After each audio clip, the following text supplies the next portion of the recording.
세계보건기구는 하루에 약 200ml씩 8잔에서 10잔의 충분한 물을 섭취할 것을 권장하고 있습니다. 하지만 많은 분들이 물 대신 차를 마시며 수분을 보충하는 경우가 많은데요. 차에는 항산화 물질이나 비타민 등의 유익한 성분이 포함되어 있어 물을 대신해서 마시는 것만으로도 건강에 도움이 될 것 같은 느낌을 주지만 물 대신 마신 차 중에는 오히려 몸에서 독으로 변해 건강을 망치는 것들이 있어 정말 주의가 필요합니다. 이번 시간에는 절대 물 대신 마시면 안 되는 차와 자주 마실수록 몸에 좋은 차는 어떤 것이 있는지 함께 알아보겠습니다. 첫 번째는 옥수수 수염차입니다. 흔히 광고에서 옥수수 수염차가 얼굴에 붓기를 빼주고 사라진 V라인을 찾아준다는 내용을 보신 적이 있으실 텐데요. 실제로 옥수수 수염에는 플라보노이드, 루테올린, 클로로제닉산메이신 등의 다양한 성분이 함유되어 있어 체지방을 분해하거나 체내에 쌓인 노폐물을 배출시키는 등의 효과를 나타냅니다. 옥수수에는 들어있지 않지만 옥수수 수염차에는 수용성 카페인이 들어있어 많이 마시게 될 경우 이뇨장애나 피로를 일으켜 쉽게 졸림 증상을 가져올 수 있으며 특히 다량의 칼륨이 함유되어 있어 콩팥 기능이 약한 분들에게는 오히려 심각한 부작용을 초래할 수 있습니다. 한 전문가는 옥수수 수염차가 소변을 잘 나오게 하는 효능이 있다고 해서 일부러 옥수수 수염차를 마시는 경우가 있는데 만성신부전 환자에게는 이뇨 효과가 없을 뿐만 아니라 오히려 다량의 칼륨이 축적되면 심장에 독으로 작용하여 심할 경우 심장마비도 일으킬 수 있다고 지적하기도 했습니다. 따라서 옥수수 수염차와 같은 차 음료들은 되도록 적게 마시는 것이 좋겠습니다. 두 번째는 녹차입니다. 녹차는 세계 10대 슈퍼푸드 중 하나로 우리나라에서 가장 즐겨 먹는 차이기도 합니다. 녹차의 떫은 맛을 내는 카테킨 성분은 항산화 작용과 항염증 작용을 하여 위암이나 대장암, 전립선암 등 각종 암을 예방하는 효과를 지니고 있어 많은 사랑을 받고 있는 차이기도 한데요. 그러나 녹차를 물을 대신해서 마실 경우 녹차에 함유된 카페인이 위장을 자극하고 강한 이뇨작용을 하여 마신 양보다 더 많은 수분을 몸 밖으로 배출시켜 탈수증을 일으킬 가능성을 높이게 됩니다. 특히 평소에 약을 드시는 분들이라면 녹차와 함께 섭취할 경우 녹차의 이뇨작용으로 인해 약물의 체내 잔류 시간을 짧게 만들 수 있기 때문에 약을 녹차와 함께 복용하는 것은 피해야 합니다. 또한 식사 직후 녹차를 마시게 되면 녹차에 함유된 타닌 성분이 음식 중에 철분과 결합해 철분 흡수를 방해하므로 식후 1시간 이내에 차를 마시는 것은 피하는 것이 좋습니다. 세 번째는 헛개나무차입니다. 은은한 향과 맛을 지닌 헛개나무차는 알코올 분해에 탁월한 효과를 지니고 있어 애주가들에게 큰 사랑을 받고 있는 차인데요. 헛개나무 열매에는 숙취의 원인이 되는 아세트알데히드 성분을 분해하는 효과가 있어 숙취를 빠르게 해소시켜주고 간의 재생 능력을 도와 간 기능 개선에 도움을 주는 효과가 있습니다. 하지만 헛개나무차는 급성간염이나 만성간염 등의 간 손상이 있는 경우 오히려 간 기능을 악화시킬 수 있는데 실제로 헛개나무 속 암페롭신과 호베니틴스이라는 성분 등은 간 건강에 도움을 주지만 그 외 다른 성분은 간독성을 일으킬 수 있기 때문에 섭취할 때 주의가 필요하다고 하는데요.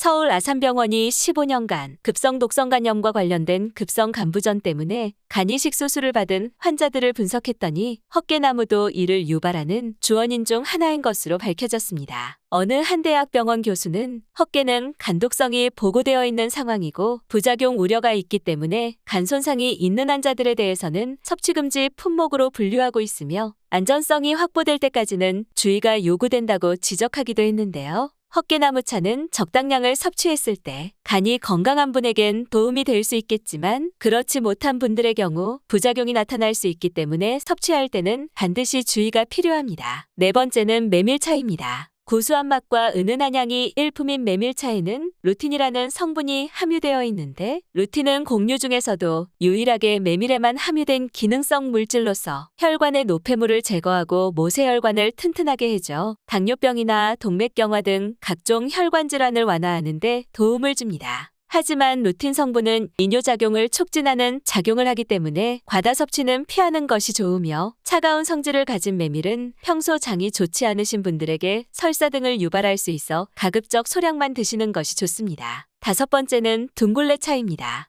숭늉처럼 고소한 맛이 일품인 둥글레차를 꽤나 많은 분들이 드시곤 하는데요. 둥글레에는 렉틴이라는 성분과 항산화 성분 등이 풍부하게 들어있어서 혈액순환과 관절염 완화, 자양강장 등의 다양한 효능으로 건강을 돕는 차입니다. 향이 강하지 않고 고소한 맛을 느낄 수 있는 데다 목넘김도 깔끔해서 수시로 마셔도 될 것 같지만 물처럼 많이 마시게 될 경우 심박수를 지나치게 증가시키기 때문에 평소에 혈압이 높으신 분들이 물 대신 섭취하는 것은 피하는 것이 좋습니다. 또한 속이 찬 분들이 마실 경우 복통 및 설사가 발생할 수 있기 때문에 물 대신 마시기에 적절하지 않으며 둥글레차 역시 카페인이 함유되어 있어 평소 카페인에 약하거나 위장 기능이 약한 분들이 장기 복용하게 되면 부작용을 유발할 수 있으니 주의하는 것이 좋습니다. 여섯 번째는 결명자차입니다. 결명자차도 둥글레차와 비슷하게 건강에 이로운 점이 많지만 장기 복용 시 주의가 필요합니다. 결명자는 한방의 서주로 눈 건강에 도움을 주는 약재로 사용되며 눈의 피로를 완화하고 간 건강을 돕는 효과가 있고 항산화 성분이 풍부해 염증을 억제하고 면역력을 강화하는 데 도움을 줍니다. 하지만 결명자차를 과도하게 섭취할 경우 결명자의 냉한 성질로 인해 평소 소화력이 약하거나 속이 찬 분들은 복통이나 설사를 경험할 수 있으며 결명자차의 혈압을 낮추는 효과로 인해 저혈압이 있거나 혈압약을 복용 중인 분들이 섭취할 경우 혈압이 지나치게 낮아질 수 있습니다. 더불어 결명자차에는 장기적으로 섭취했을 때 간에 무리가 갈 수 있다는 의견도 있어 특정 질환이 있거나 장기 복용을 계획하는 경우 전문가와 상담하는 것이 안전합니다. 일곱 번째는 홍차입니다.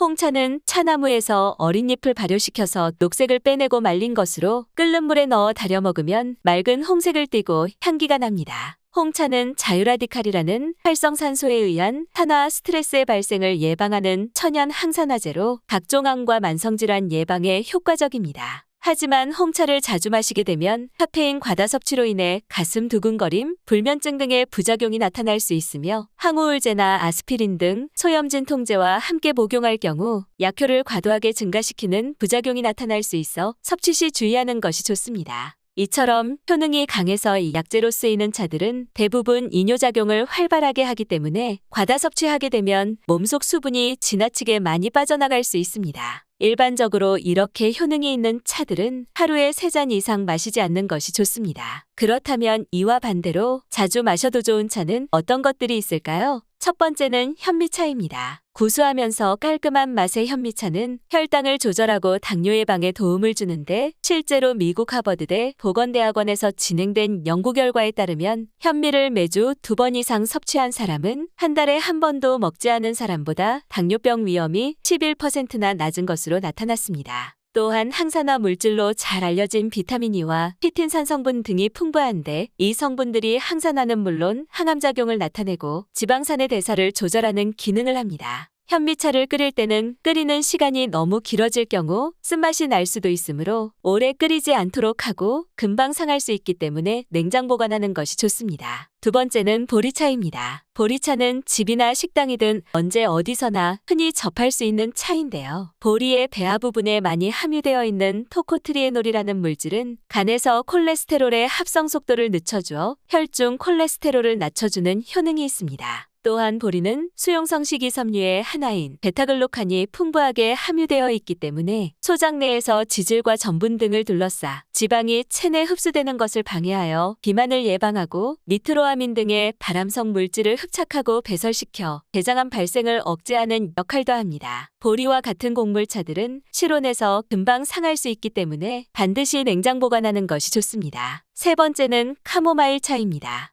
그리스어로 돼지의 사과라는 뜻을 지닌 카모마일은 향긋한 사과향이 나는 식물로서 누구나 마실 수 있는 자극 없는 음료로 여러 허브티 중 역사가 가장 깊은 약초입니다. 카모마일에는 아즈렌이라는 성분이 포함되어 있는데 이 성분은 손상된 위의 점막을 회복시켜 위궤양과 같은 위장질환을 완화하고 소화력을 높이는 역할을 합니다. 또한 카모마일의 글리신이라는 성분은 두통이나 근육통 등의 통증을 완화해주며 아피제닌이라는 성분은 뇌의 안정작용을 도와 심신안정에 효과가 있어 숙면을 취하도록 도움을 주기 때문에 평소 불면증이 있으신 분들은 카모마일 차를 즐겨 마시는 것도 좋습니다. 카모마일은 국화과에 속하는 꽃이기 때문에 국화과에 알레르기가 있는 분들이라면 다른 차를 선택하는 것이 좋겠습니다.